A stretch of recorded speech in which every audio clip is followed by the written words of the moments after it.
Carson Merriefield is a glass jewelry designer living in Northern Ontario on the beautiful shores of Lake Superior. Carson has surrounded herself with antiques and the love of intricate art items, and she brings this love into the world of glass. I think living in the north, and especially on Lake Superior and around all the pine trees and the bush, as I call it, I think it influences me tremendously. I look at nature and I look at its palette of color and shape and form, and to me that's kind of what drives me, is the water over the rocks, the way the tree bends, the colors. I think just about everything I do kind of reflects the environment in which I live.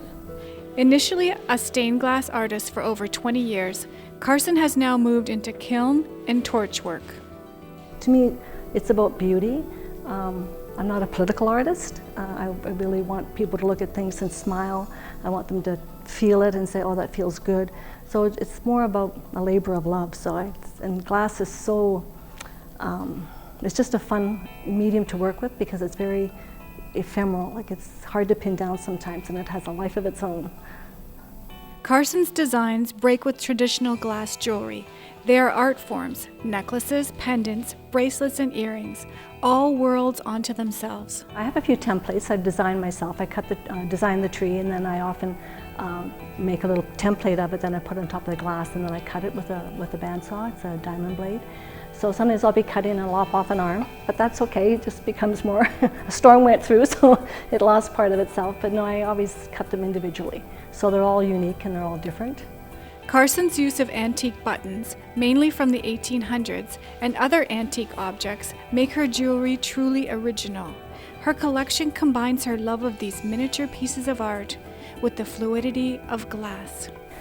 Some of them range from about early 1800 up to about 1940.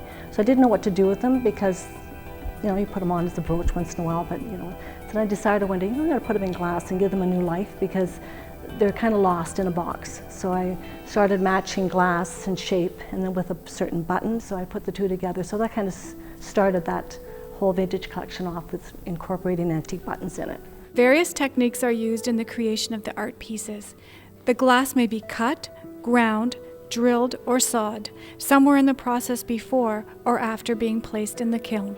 The glass, when it melts, heat really metamorphosizes the image that you make and the product that you kind of produce, because quite often heat changes the color. And when you're melting glass together, again, the heat will pick up certain tones that you don't visually see with your eye, especially the dichroic glass, which is really hard to determine sometimes what it's going to turn out to be. So yeah, the heat really influences the color at the end of the day. I think it comes from the inside. I've seen me sometimes sit down and try and do a pattern and plan it, and I can't. I just kind of get really frustrated and kind of just push it all away. So I was making this one bowl, playing with fire. So I just tried really hard to put all the colors together, but I couldn't do it. So I just started picking them. So I think a lot of it is innate or just kind of instinctual, because it's what you gravitate to. I go by my gut a lot. So when I look at something, if it feels right, then I kind of continue on with that path. Or especially when I'm doing the whimsicals, I'll sit there sometimes weeks saying, no, that piece is wrong. And then I'll take it off and then I'll find another color, and it just kind of speaks to me. So I think the color just kind of, it can't be forced. It either happens or it doesn't. For more information on the artwork of Carson Merriefield, you can visit her website. For Go Sault Ste. Marie, I'm Anne Gordonnaire.